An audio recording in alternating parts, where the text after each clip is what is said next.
You can do a lot by yourself. There's a lot you can do by yourself.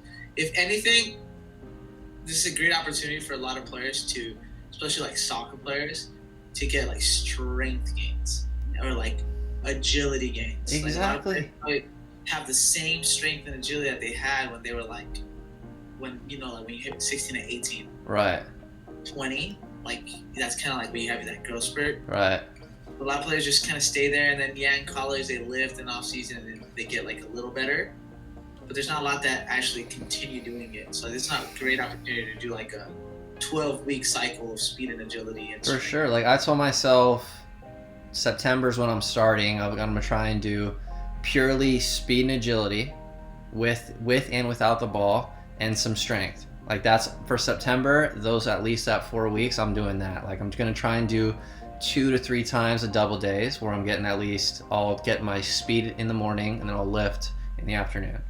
Something like that, where at least I'm gonna push it for 4, and then we'll see how I feel. And then, in my opinion, right now, I don't think we're ever gonna. I mean, it will probably most likely will happen again eventually, but during our lifetimes, like this is probably the only time we're gonna get to really just slow the fuck down and just.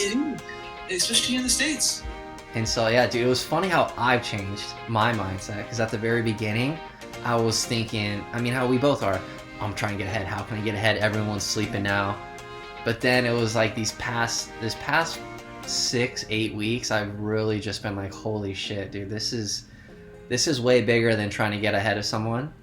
This is more of looking at what's important and actually understanding that. And now when things get normal, that you have just a way better mindset, dude, of how to work, how to operate, how to maximize output, whatever, in any field. Yeah, because sometimes less is more. Exactly. And I think that's the biggest lesson we should learn. Less is more. 100%. I agree. Kind of like stop and be like, whoa, like I could only work 3 days in the office and the rest of the weekend at home.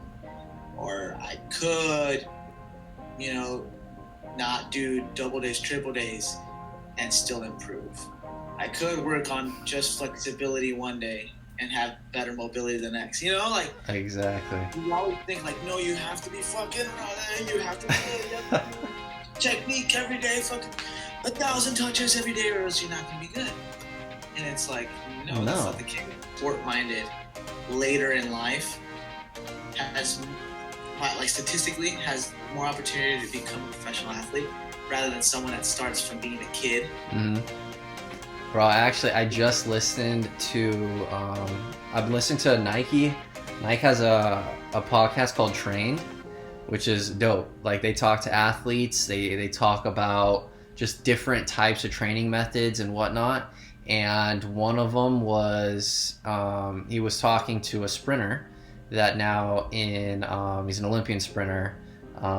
It's Brian Johnson or something like that. But he owns a performance center in Houston. And his biggest thing is teaching young kids mechanics on how to just move.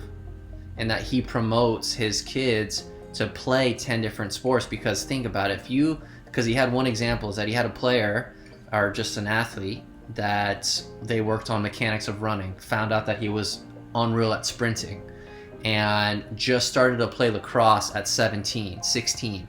1 year later gets a Division I scholarship to play at a top 10 university because he knows how to move, he knows how to sprint, he knows mechanics and all of that. And so it was like, yeah, I agree. I think I'm gonna try and push hopefully my kids to try 10 different sports, get to know as many different types of movement as you can. And that's where it's got me to want to study.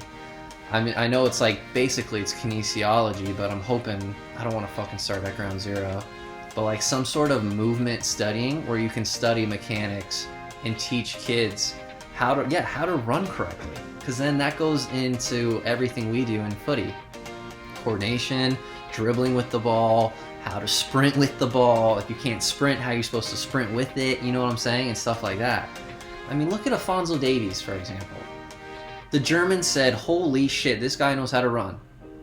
And then they said, well, we can add a little footy in there, and now look at him, one of the best fullbacks at what, 20 years old, because he's a fucking.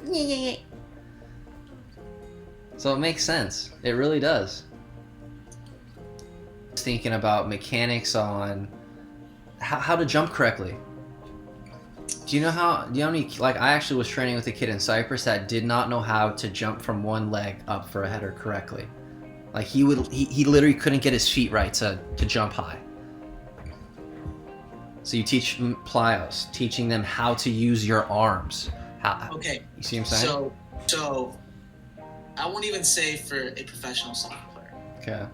I'm gonna say for someone that's at an amateur level to become a professional in any sport. Obviously, you have to do sports-driven things, but right now what we're saying is, if you can create athleticism, you're better off. This is what I'm trying. Right? So I'm gonna finish my thought. If you create a person that's athletic, they can achieve a lot in a sport, right? But then there's also like being sport specific and training for like a defender. You want to train a defender on how to fucking not bite, how to like move their hips, boom, how to slide tackle, all these little different things that are gonna make me much better. Correct. And offensively, on a striker, how to poach up, receive, like, body, boom, receive outside the foot, so you have that much more space and no one can poke it out. Agreed. Right. So, and you've played at the highest level. You've done it all.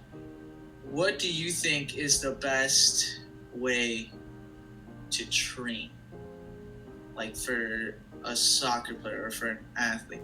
Because what I see, like, I was watching Champions League, and I was looking at a bunch of players, and there's this misconception in the U.S. that because we have basketball players, we have football players, we have hockey players, baseball players, and all of these guys are top heavy, right? Oh yeah. And legs, like they're aesthetically pleasing because they have the big shoulders, they have the big chest, they have the big legs. Right.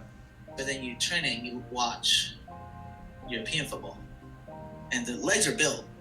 Some of them aren't as big. Some of them, like, I feel like it's also like a little bit genetics, how strong, how big their legs look. For sure. Like Adama Toure is the only one that you're like, damn, that fool could be an NFL player. And there's a couple out there that are like that, right? Because you have to have that athleticism. Right. But do you think for what is the proper way for a soccer player to train? And do you think the weightlifting? So right off the bat, the first thing I thought of was sprinter. I think sprinters' bodies at a young age, if you can teach them how to train like a sprinter would, I think you can then, depending on their sport, you can then shift their sport-specific training to bring about that. But that's where I think sprinting is one of the number one tools in almost every sport. Yeah. I'm looking across the line. Baseball, from home plate to the first base, you need sprint. How do you sprint? Football, obvious. Footy, obvious. Add a little lateral. Basketball, same. Can you sprint and then laterally? Can you shuffle?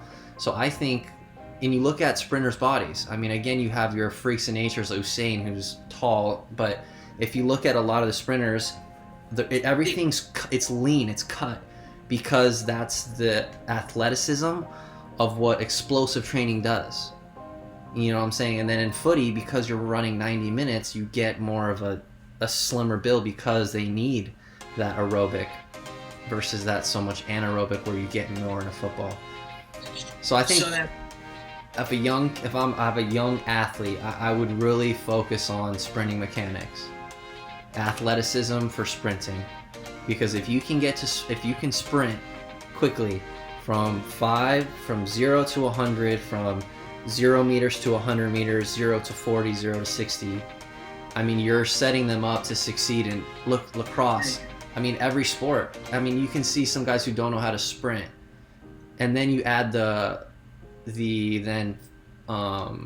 instruction from a coach of whatever sport they're in, that's where you then hope they can utilize that new athleticism to then benefit them in their sport. For a soccer player, because I feel like weightlifting is obviously it's key. Oh, great. But I feel like a lot of people go with you have to lift heavy, and I agree to a certain extent. Is it just specific movements that they should be doing? Do you think it should be like the athlete, like where should it be like one main lift that's gonna work something out, and then it's like circuits, like 2 circuits, and that's a great like. Yeah. I mean, I've been a massive advocate, and I've noticed that I think it's just a bit more beneficial is the MAD way, the minimal effective dose training, where you lift super heavy for a very short amount of time in your field, whatever that is. And then you have max rest, and then you do a circuit of some sort with plyometrics and upper body. And I feel like that's all you need. Again, I haven't fully tested, but hearing, reading, and I mean, the idea of being in the gym 2.5 hours, I think, is dying. Because you don't need to be in there that long to get what you need. Wow. Running. Oh, I think you should. Yes, I think there should be running involved. Every day. I wouldn't say nearly. 5 days a week? Huh? 5 days a week? 4 days a week? Because the thing is, you can. Maybe not. Okay, running. Do you mean including like sprinting? Is that? Yes. Okay, then yeah, I think that should be about 5 days a week. Breaking it, like even if you're a beginner, let's say you're a beginner, you want to build your endurance, so you do like a 20 to 30 minute run, right? The next day you would follow up with sprints, don't you think so? Or like the next day you run. Exactly.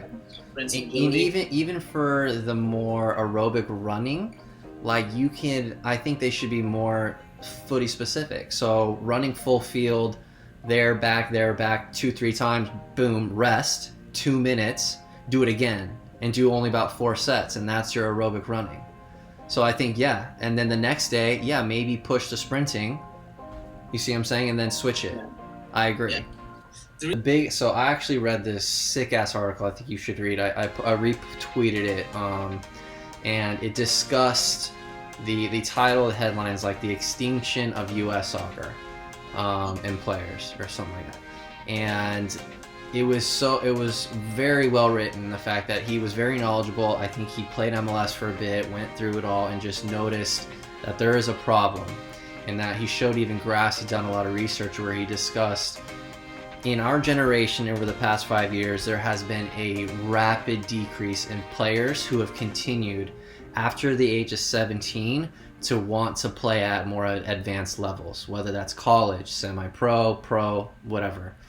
And he's saying that kids are losing interest quickly. And it's this idea that he feels as if things are way too structured for, like you said, more of aesthetic, or this is how it should look. Like there's this mold. Here's the cookie cutter. You need to fit this cookie cutter. This is what our coach is, and this is the players we want. And by doing that, over time, he was saying kids are just dropping out. They've been so burnt out of, and unfortunately, it comes from, yes, the kids and the coaches, but the parents as well. And he says there's an issue. And he really dwelled into the fact that, I mean, you hear Sir Alex Ferguson, all these European coaches say they will spend money on a street player. Why? Because creativity is something you just can't teach. You have to let it organically happen. And so I wrote one of these things that I think futsal needs to be talked about more. Every coach, every club should let their kids play futsal 2 to 3 times a week. So and promote flexibility and unstructured play. There's not enough unstructured play when it comes to coaching, how kids are. I mean, you see it. American players are so like this. Boom, it's one thing I can do. That's it. Boom, boom. Same types of boring ass players. Same shit. And so going off of your lifting and stuff, I think what needs to be done, coaching and strength, anything should mimic what a game would look like. We are not training kids to actually do game-like things. I don't need this type of lift because I'm building some strength, but I'd rather give me a ball, push him, like push me against him, put a ball there, I defend, boom. Even adding a partner, that if I can keep putting myself in situations where I will feel like I'm training something that is game-like, I think that's where we need to switch. Yeah. There's so many ways you can implement more game-like stuff. Adding a little plyometric after a lift, jump, slow down, decel, whatever. For example, like let's say when you were in with the Revs or with RSL, how was that lifting? So I actually did like his philosophy. He did it was like we would have a compound Olympic lift, whether it was a pull or something like that. He would always add pull-ups. He always felt that was super great. But we always did some sort of imbalance work. Whether it was a band, it was getting hit, or it was adding a dumbbell on a side and doing an RDL, like kind of anything of shifting of an unbalance. And I did like how he was doing his stuff where you would be in a plank and then you would pull, stuff like that, where you're I felt like his program I actually enjoyed it. Yeah, like there was a lot of imbalancing stuff, and the more I'm reading and over the years, I think anything in balance is where footy players could benefit a lot. Like, I agree. This is going to gain you strength. This is going to make you strong. I have no doubt. Emphasis on strength. Strength is very different. The word strength and strong. Here's the thing, bro. We play Sundly League, okay? And these are public players. These are players who work all week, labor-intensive jobs. Right. Who after they get off work, pop a couple beers, or Thursday, Friday, pop a couple beers, Saturday, show up to the Sundly League game because it's fun, and it's competitive, and everyone has that competitive, especially Latinos, it's like soccer. Oh, yeah, it's big time. With Europeans, it's soccer. Afterwards, we have. Tell me why he gets pumped off the ball. Exactly. He's strong. But we're running and you tussle with him. He's done. He doesn't. To decelerate and change pace, he's too slow. So I brought it up to him a couple of days ago, and he's like, "Oh, it's because I go play for fun." Oh, okay. So yeah, I think too a massive skill I would teach your college guys or whatever is how to use your body effectively. 100%. I mean, you see it, the fucking Busquets, these guys who clearly aren't strong, yet know how to use. I mean, Bernardo Silva, David Silva can get around you so well. Hazard is the best at protecting the ball. I think protecting the ball is the #1 skill everyone should learn. Whether you're a niner, whether you're a tenor, a fullback, 6er, 8, I mean, the line goes, protecting the ball and having that type of strength is massive. Being able to know how to use your hip and have someone just boom, you're like one unit, they're not getting around you. You know what I'm saying? And stuff like that is massive. And there's ways of teaching that, and that's the thing too about the gym. It's like you can do all that, but then you put someone out in the field and they can't do it because it's such a different practice. And so it's like, that's where I think my training philosophy, that anything I'm trying to do, it has to be game realistic in any way.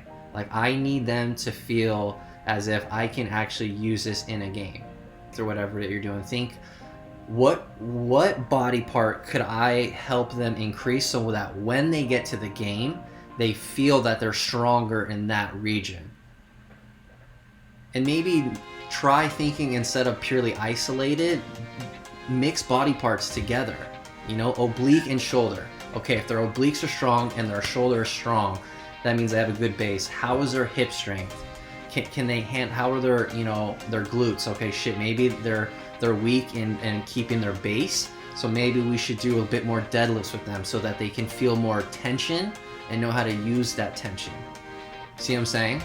So stuff like that I've been really trying to understand, and you're hearing it a lot, is that these kids are sick of seeing these 40 cones, dribble here, do a step over here, For what? Yeah, sure. And that's where it's a bit unfortunate is that like right now I would be having kids just fucking play against each other. There's no games, just play. But I know obviously with the virus, you can't. But like that's where my coaching philosophy comes. Where if I have a team, I want them all to feel creative. I want them all to feel so relaxed on the ball because they're just used to, being open and creative and having that when we do structured exercises, that you can see why we're doing it because in the game, this is what it's going to look like. Whether it's in that part of the field, as a unit, XYZ. Also start naming all these players that you see them like their legs are cool, but it's more of their agility and their ability and their that type of athleticism. Agility is, I think, the number one thing I would train kids to. How to sprint, how to be agile, and then strength training. Well, you see in the Premier League, you see the center backs. They're built.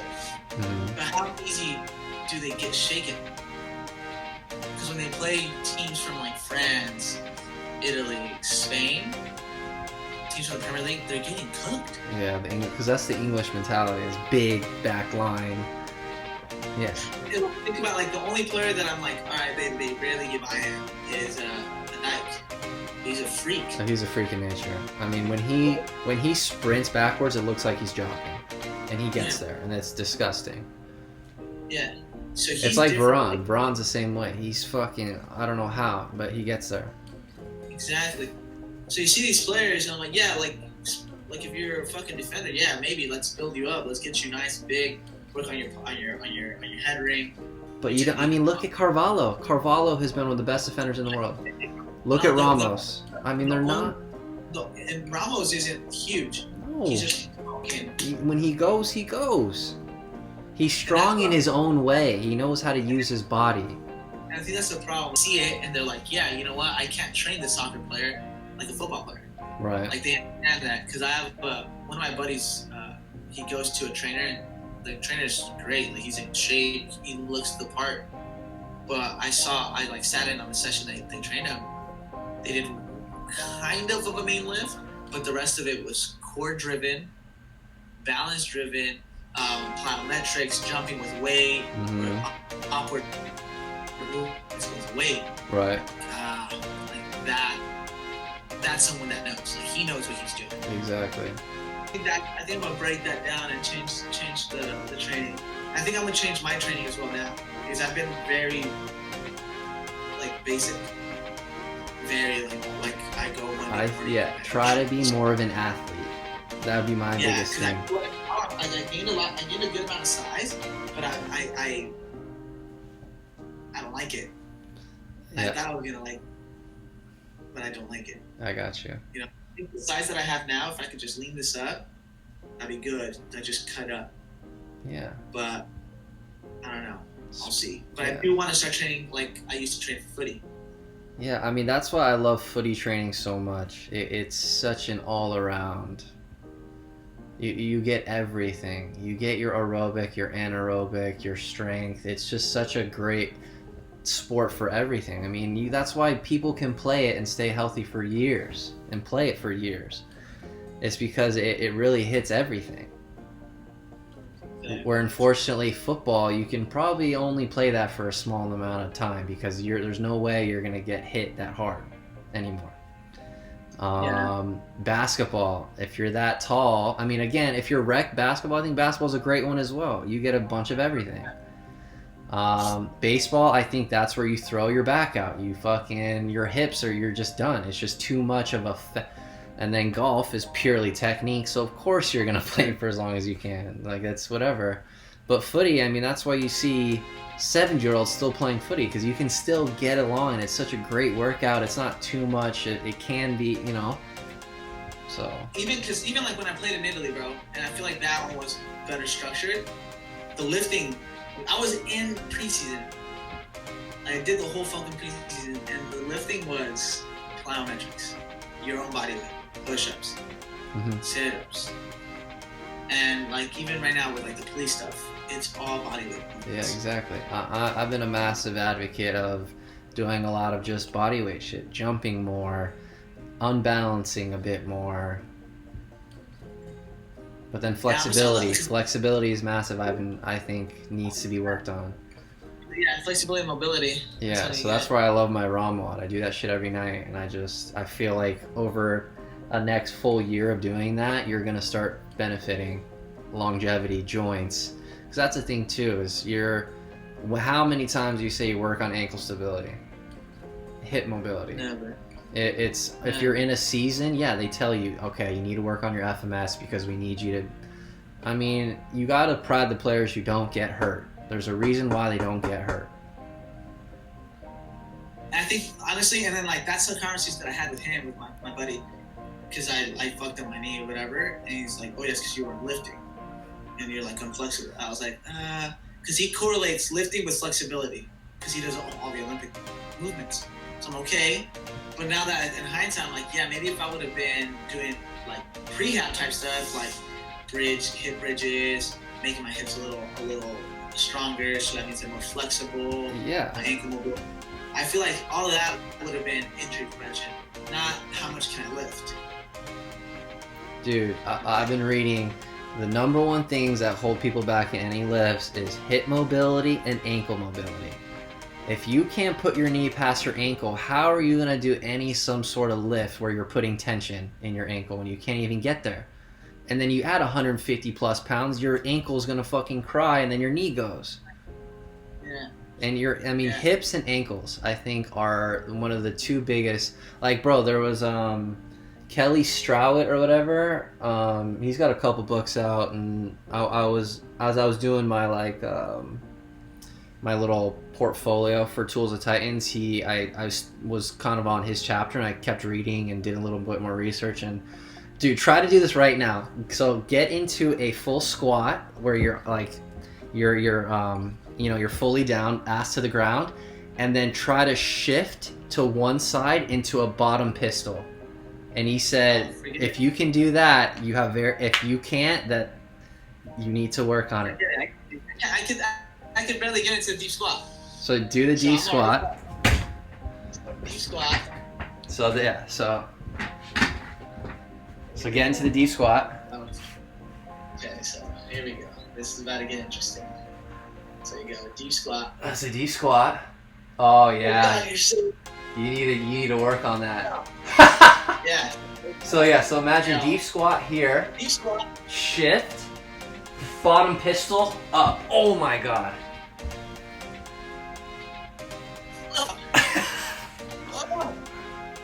Bro. Yeah, I love that though. Dude, it was. See, my right one's fucked. My right one, I need some serious work. I can barely get into my pistol and out. Ugh.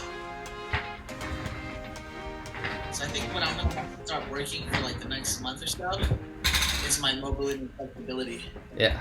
And agility, all measures. Like I think. Yeah. But if you maintain it, I mean, again, that's what's so great about agility and speed is max recovery between each rep, and you hit it, and you only do about max 8 reps, max. And that's all you need. You don't do 30. You don't do 30 up a hill. And now, see, I can't believe we did that shit. We fucking went. We did it all, baby. I can't believe we would do that on maybe 6 hours of sleep, nearly not enough food, no chance. No, fucking grain of salt. There's no chance, dude. In the cold, blessing we got out of there with no injuries. Honestly. So, but yeah, dude, 30 just sprints. Fuck. Yeah, that's the preseason. That's just more of a mental workout. Now that whole thing was atrocious. I love it. Like, I feel like I can go through anything. I feel like I was like, it was like 10% of what SEAL training would be. We went through SEAL training basically. Yeah, that was probably about 10%. We really love what you're doing. Yeah. And that's fun. I'm hearing a couple of like Jocko. He's come on a couple of podcasts, and a question he got asked was like, do you recommend high level athletes to try SEAL training? And he goes, look, the only way you're gonna do SEAL training is if you actually enjoy it, and you want to do it, because there's a mental thing where you'll step out because you're like, I don't need this. I don't need like, this. this is my life. Like, it's cool. Yeah. So hearing that shit, I was like, yeah, fuck that. Yeah. See that's where. I feel like that's a skill. Like if you have a skill, you can never let it degress. It'll degress with time, but you always want to be like Zidane, you know, like that motherfucker jump in a session and be like, cool. Exactly, and that's one of my biggest goals is I want to always fuck up my players, knowing that I can step on that field, still keep up, and fuck you up. Yeah, and that's what I need to get, because right now I'm not there. So like I might look the part-ish, that's it, but it's time to shred it down. But yeah, now exactly. So phase it. So now you're more just footy. Athletic strength training is just keep adding the word athlete. Like legs. I wanna get bigger legs. Sprint. Sprinting is the best thing for you. I swear. I stand by sprinting. I really do. Sprint and mobility. Yeah. I think that's where you're gonna get the athletic look. Is that the more you're sprinting, dude? Because think about it, it's max exertion under tension. You think you can sprint every day or every other day? Every other day. With full recovery, yeah, I think you could do it. And that's why I like sprinting so much, is you can get such a great workout. Yeah. But then you gave yourself time to recover. So I feel like that's one of my problems, that because I don't feel like I'm an expert in that field, I tend to be swayed by people that have like the alphabet soup, you know, like, oh, like I have my kines and I have all these fucking things. Yeah, I know, but think about it. It's the same thing when it comes to the business world. It doesn't matter the fucking degrees you have, but have you surrounded yourself with players, people, trainers that you understand. You do. Yeah. You have already a shit ton. Yeah, don't have a fixed mindset and be like, you're an idiot. But again, bro, that's where this whole idea of this, your pedigree depends on the degree you have and where you studied. I hate how in our society you need it. But in reality, it's there's like a couple fields that I think to an extent do matter. Law. Oh yeah. And medicine. Oh yeah, exactly. Because science. You can't. Yeah, you got another. That's that book that Everyday's giving me. 80% of everything, bro. Mm-hmm. Whether it's us, it's anything. 80% just needs the basics. Like, dude, the basics rule. The basics will always rule. Always. If you focus on the basics, you'll become that much better. Find anything that you do. The 80-20 rule is like literally the golden rule of life. It is. And then once you become like that 20%, like then that's when you have to change shit up, you know, when you're you're on that last 20%. Right. But I feel like very, very few people are at 20%. Even the greatest, even the good, like Ronaldo's at 20%. Yeah. Messi's at 20%.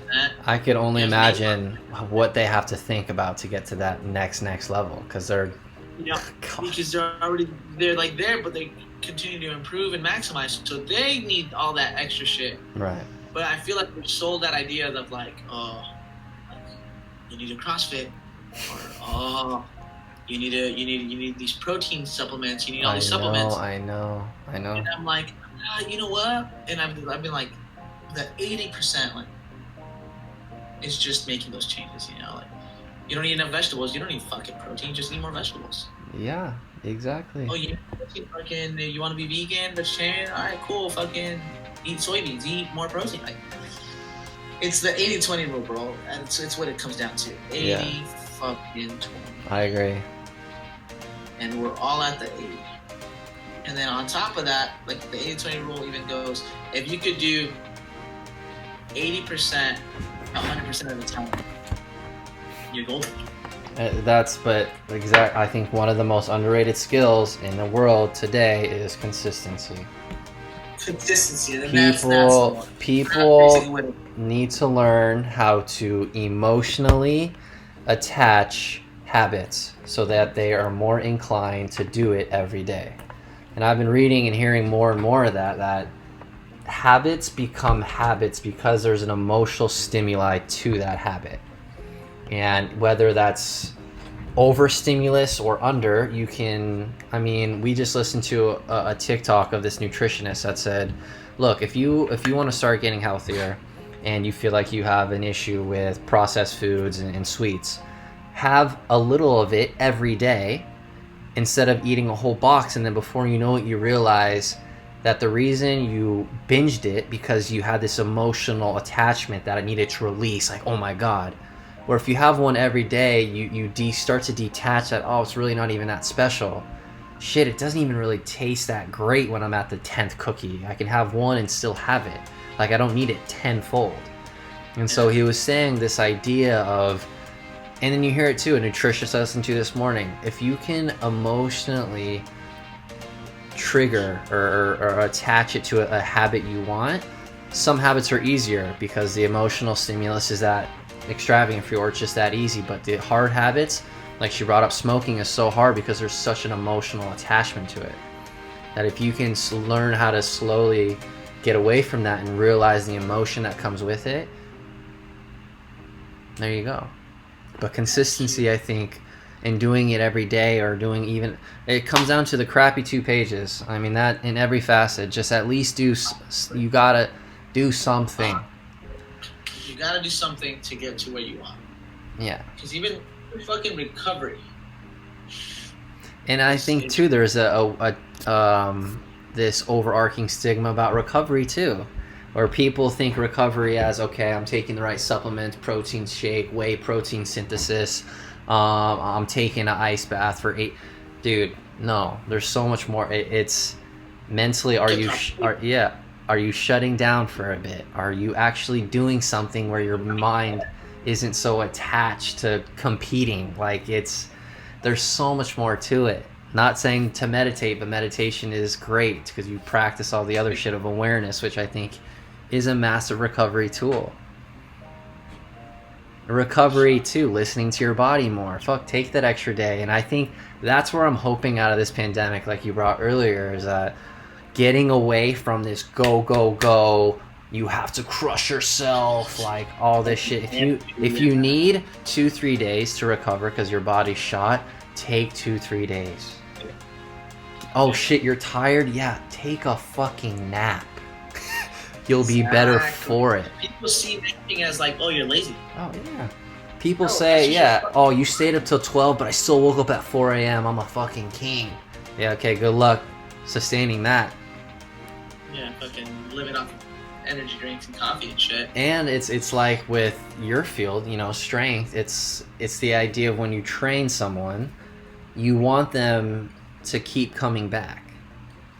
You don't want to push them so hard that instead of doing 20 pull-ups to the point where their lats are like this, that you just do 5, and you're like, okay, but tomorrow you do 5, then the next day you do 5. And then it's that idea of number. I mean, you can't deny numbers. Over time, because that person did 20, he now can't lift for 2-3 days, where you've now already caught up to him on day 4. Where then it's like this fucking compound. finances. Yeah, exactly, the compound effect. The compound interest on everything. If you read a book, if you read 1 page, 2 pages every day of a book, eventually you'll fucking finish it. Compare to the person that picks it up and reads 100 pages and then they're gassed. They're like, fuck this. But then they're like, but I read 100 pages. And next thing you know, a month happens and they don't finish the book, but you finish the book. Right. It's just that's the mentality I feel that we need to, that's a huge psychological thing that you can create for yourself with like the 2 bad pages. Yeah. Just fucking many exactly. People are afraid to be like, it wasn't perfect, so it didn't work. Yeah, perfectionism needs to fucking go away. That shit needs to stop. I've been victim of it. Not worth. Me too, bro. Me too. And until this day, sometimes I'm like, fuck. And like I said, a lot of times it's like, oh well, I'm not going to give my opinion, or maybe that person's opinion is better because they're in the field, they're an expert, and I'm just over here a fucking Padawan that's learning. Just keep learning, You know what dog. I'm saying? But then, like, I think that's the greatest thing you can do, is always feel not inadequate, but like that you can learn more. But I'll be sure of what you know. Exactly. You know what I'm saying? I think that's something I need to work on. Yeah, fuck, dude. There was this quote. Hold on.